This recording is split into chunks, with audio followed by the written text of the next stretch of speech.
Hello guys, ikaze kuri ya channel yacu rero, Shukuru is online ndetse na channel tunamshukuru. Ushobora kuba muri kurebera kuri channel zitandukanye, tugira ebyiri. So guys rero uyu munsi tugiye kurebera hamwe uko ushobora kubikuza amafaranga yawe uyakuye kuri Hifami akajya kuri Binance yawe. So guys rero nimba uri mushya kuri iyi channel yacu, kora subscribe, kore like, uduhe na comment, uduhe igitekerezo muri comment cyangwa se utubaze icyo wifuza ko twagukoreraho muri comment. So guys rero tudatinze, reka tugendane step by step.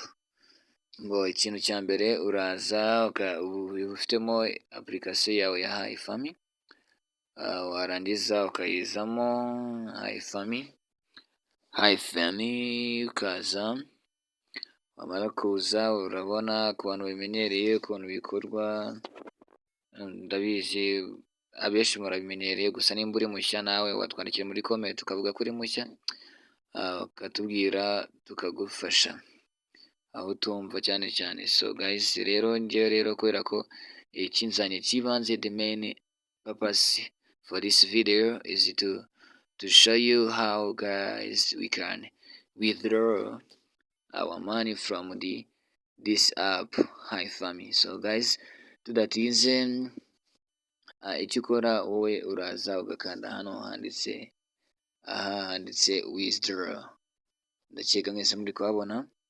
So wamara kuhakanda guys bahita bakuhereza tableau imeze gutya, bakuzana kuri tableau. So guys aya mafaranga rero kugira ngo uyabikuze nuko uba umaze ukwezi ukoresha iyi app. Ubiri dolari rimwe narikoreye kuko nari maze ukwezi iyi application nyifite muri telefone yanjye.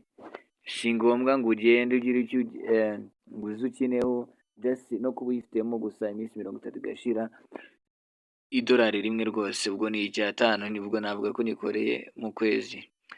So guys nta bintu birenze nakoze, just kuba afite application. So uraza urabona n'aya ngaya n'aya madolari 10 namara kugera, niyo ya ngaya yo ntabwo ahita uyabikuza ngo bikunde, kuko agomba kuzagera 10 nkabona kuyabikuza. So guys ubashije kuza rero iyi application ukakora ibisabwa byinshi cyane, ushobora kuba wahita uyabikuza bitewe n'ukuntu ukora cyane. So guys rero njyewe nemerewe kubikuza iri dolari rimwe kuko ariyo nakoreye, iri rimwe rwose niryo nakoreye.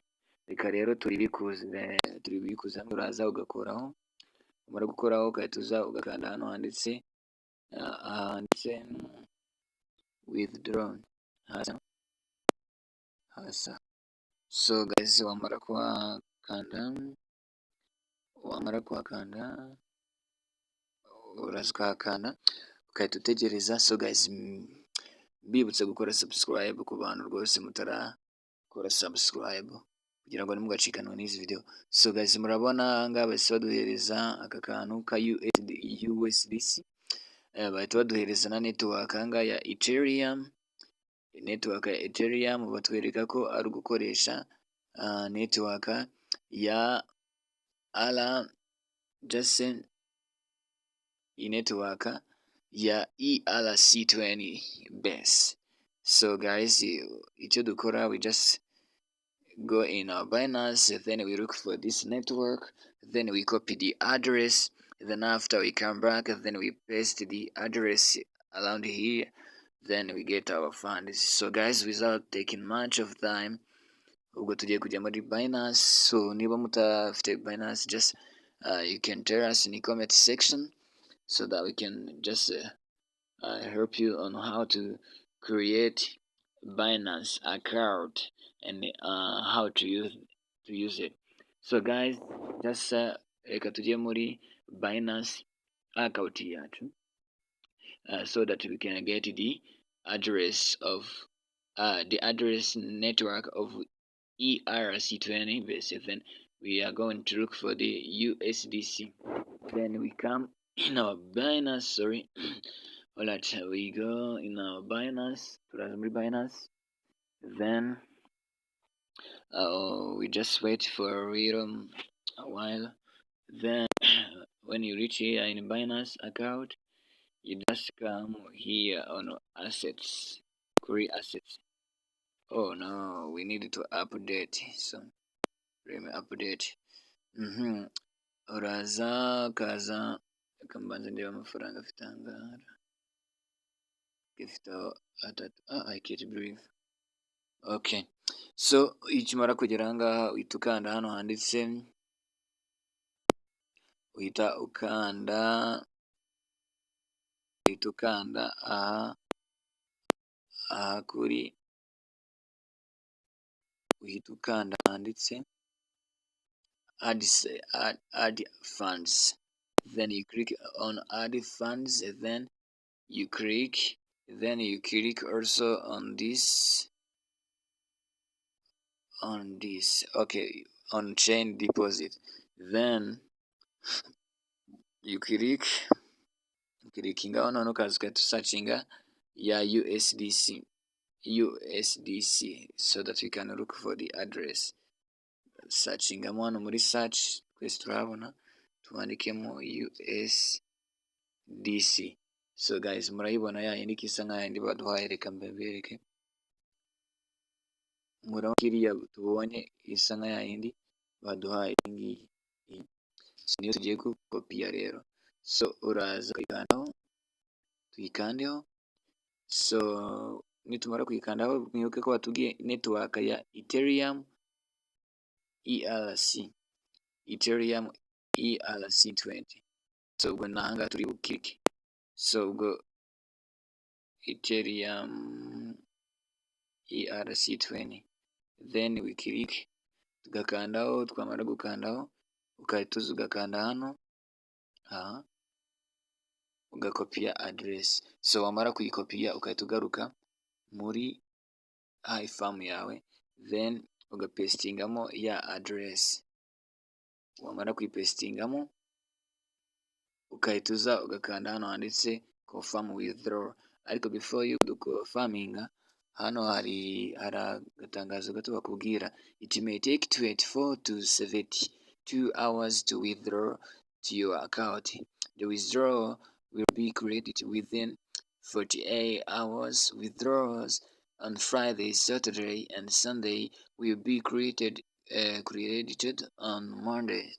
Then ahangaha baratubwira ngo bishobora gufata umunsi umwe cyangwa se iminsi itatu yo kugira ngo amafaranga, ibyo wabikuje bigere kuri akauti yawe. Amafaranga yabikujwe kuwa gatanu, kuwa gatandatu no ku cyumweru ashobora kukugeraho kuwa mbere. So guys, ibingibi rero ndagira ngo mubimenye nabyo. Ubwo rero ukahita uza ugakanda hano handitse withdraw, so wamara kuhakanda ugategereza, please carefully confirm your withdraw account information. Urabanza ukaverifiya niba ari ibya nyabyo, so wize ko ari ibya nyabyo, urakomeza ugakanda hano handitse confirm, ugakonfaminga. So guys, murabona rero ko bya bintu byacu byakoze byari iby'ubwenge rwose, byakoze bya bintu byacu. So guys, byakoze, kafate ka screenshot ndaje kukwereka abasangirangendo.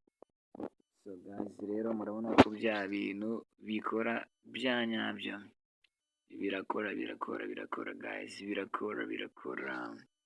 So guys, rero mukore subscribe, mukande like and share. Urabona ko amafaranga yacu yatugezeho, igikorwa kiri kuba processing. So guys, rero murabona ko ibintu byizewe ari ibya nyabyo. Ubwo rero mukore subscribe, niba wari usanzwe utarakora subscribe rwose urigomba gukora subscribe. Niba uri mushya kora subscribe, uduhe igitekerezo muri comment cy'uko twagufasha. So guys, rero ndakeka ibintu ari sawa. Ubwo turi kumwe tuzagaruka tureba hamwe ukuntu iyi application ikora neza. Ndashyira link muri description, ubwo ujyeho nawe urebe ukuntu bikora. So guys, ciao.